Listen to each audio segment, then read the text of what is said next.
Britain's government is set to borrow $61.4 billion more between now and the end of the decade than expected 5 months ago.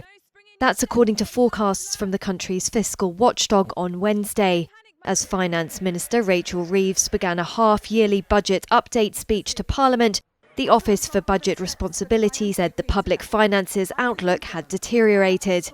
It also said prospects for the economy were down and now forecasts Britain's economy to grow by 1% this year.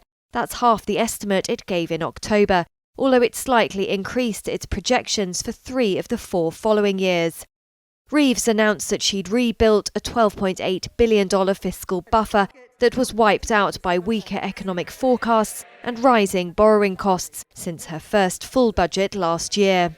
As a result of the steps that I am taking today, I can confirm that I have restored in full our headroom against the stability rule, moving from a deficit of £36.1 billion in 2025-26 and £13.4 billion in 2026-27 to a surplus of £6.0 billion in 27-28, £7.1 billion in 2028-29 and a surplus of £9.9 billion in 2029-30. Reeves said she's aiming to balance day-to-day public spending with tax revenues by 2030. She added day-to-day public spending would grow by 1.2% a year in real terms, slightly lower than her previous plan.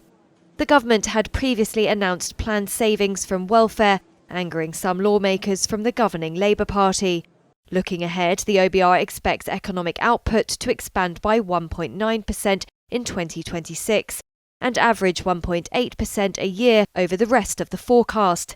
That's compared with the OBR's previous expectations for growth of 1.8% in 2026 and 1.5% in 2027.